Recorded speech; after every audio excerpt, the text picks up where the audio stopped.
Hello friends, எல்லாம் எப்படி இருக்கீங்க? நல்லா இருக்கீங்களா? இன்றைக்கி நம்ம எஸ்டிஎம் கார்டனில் சிறுகீரை விதைப்பு முதல் அறுவடை வரை பார்க்கலாம். வாங்க வீடியோக்குள்ளே போகலாம். இது நான் விதை எங்கே வாங்கியிருந்தேன்னா உழவர் ஆனந்த அண்ணா கிட்டே வாங்கியிருந்தேங்க. நாமக்கல் கோயிலுக்கு போயிருந்தப்போ அந்த அண்ணா கிட்டே போய் வாங்கிட்டு வந்தேங்க. வாங்க எப்படி விதைக்கிறது அப்படின்னு பார்க்கலாம். ஃபஸ்ட்டு விதையை ஓப்பன் பண்ணி நான் ஒரு பிளேட்டில் கொட்டிக்கிறேங்க. இதில் நிறைய விதை இருக்குங்க.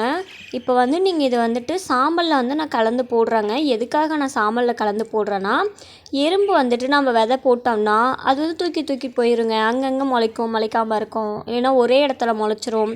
இந்த மாதிரி பிரச்சனைக்காக சாம்பல் யூஸ் பண்ணுறேங்க.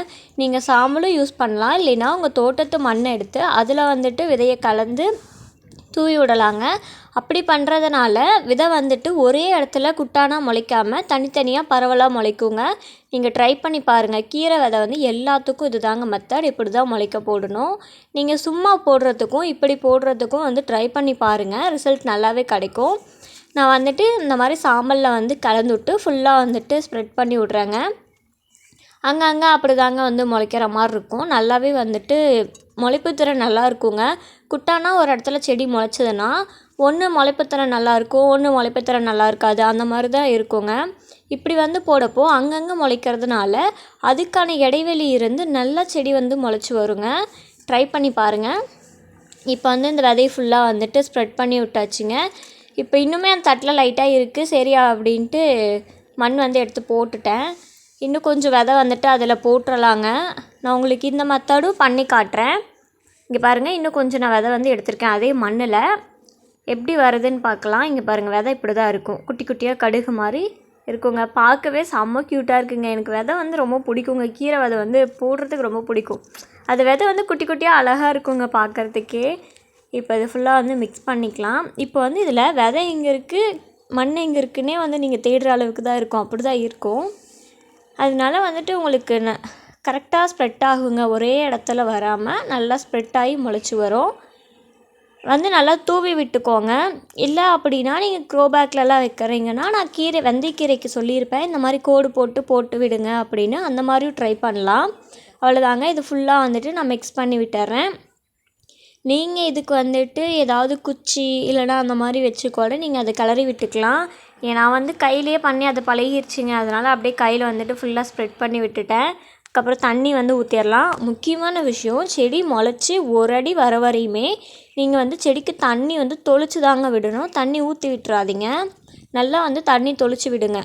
அப்போ தான் விதை போட்ட இடத்துல அப்படியே இருக்கும். தண்ணி ஊற்றி விட்டிங்கன்னா தண்ணியோட தண்ணியாக விதை போய் ஒரே இடத்துல குட்டானாமல் சேர்ந்துக்குங்க.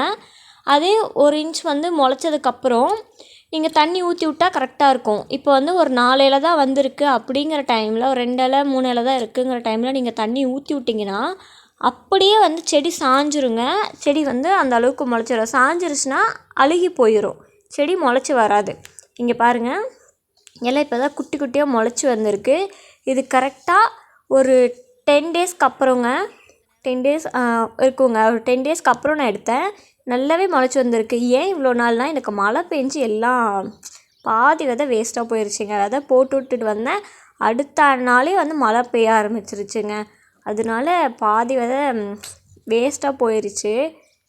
இப்போ பாருங்கள், அடுத்த ஒரு வாரத்தில் எடுத்தது, மழை பெஞ்சதுக்கப்புறம் எடுத்தேங்க. இங்கே பாருங்கள், காளான்லாம் குட்டி குட்டியாக முளைச்சிருக்கு. அது நம்ம சாப்பிட முடியாது, வேஸ்ட் தான் அந்த காளான்லாம். நல்லாவே முளைச்சிருக்குங்க. அவ்வளோதாங்க. இது ஒரு 25 நாள் கழித்து எடுத்த வீடியோங்க. இங்கே பார்த்தீங்களா செடி எந்த அளவுக்கு நல்லா பச்சேன்னு முளைச்சிருக்குன்னு. இப்போ சரி இதை ஹார்வெஸ்ட் பண்ணிடலாம் அப்படின்னு சொல்லி எடுத்துட்றேங்க. நல்லா மேலே பெருசாக இருக்க செடி மட்டுமே பறிச்சிடலாம் அப்படின்னு சொல்லி பறிச்சுட்ருக்கோங்க. சின்னதெல்லாம் பெருசாக இருக்கிறத பொறிச்சிட்டோம்னா சின்னது நல்லா தலைய ஆரம்பிக்கும். அதனால் பெருசு எல்லாத்தையுமே பிடிங்கிடலாம் அப்படின்ட்டு எடுத்துகிட்ருக்கேங்க. நல்லா இருக்குங்க. நல்லா ஃப்ரெஷ்ஷாக, எந்த ஒரு பூச்சி தாக்கமும் இல்லாமல் நல்லா ஃப்ரெஷ்ஷாக இருக்குங்க. நான் கீரைக்கு எந்த ஒரு பராமரிப்பும் நான் கொடுத்தது கிடையாதுங்க. விதை போட்டு விடுவேன், தண்ணி ஊற்றி விடுவேன், அது நல்லா முளைச்சி வருங்க. அப்படியே பராமரிப்புன்னு பார்த்தீங்கன்னா, ஏதாவது பூச்சி தாக்கம் இருந்துச்சுன்னா மட்டும் நான் சாம்பல் அப்படியே மேலே தூவி விடுவேங்க. அப்படி இல்லைன்னா சாம்பல் தண்ணியில் மிக்ஸ் பண்ணி ஃபுல்லாக ஸ்ப்ரெட் பண்ணி விடுவேன். அந்த சாம்பலோட ஸ்மெல்லுக்கு பூச்செல்லாம் வராதுங்க. இந்த வெட்டுக்கிளி இதெல்லாம் வராது. அதனால் நான் அது மட்டும்தான் பண்ணுவேன். மற்றபடி நான் பூச்சி விரட்டி இதெல்லாம் கடையில் வாங்கி யூஸ் பண்ணுற அளவுக்குலாம் கிடையாது. சும்மா வீட்டில் எது இருக்கோ அதை வச்சு நான் வந்துட்டு பண்ணிப்பேங்க. அப்படி தான் செடி வந்து வளர்த்திட்ருக்கேன். இதுக்கப்புறம் வாங்க வேண்டிய தேவைகள் இருந்தால் பார்க்கலாம். அப்படி நான் வாங்குற மாதிரி இருந்தால் சொல்கிறேங்க. இப்போ இது எல்லாமே பறிச்சிடலாங்க.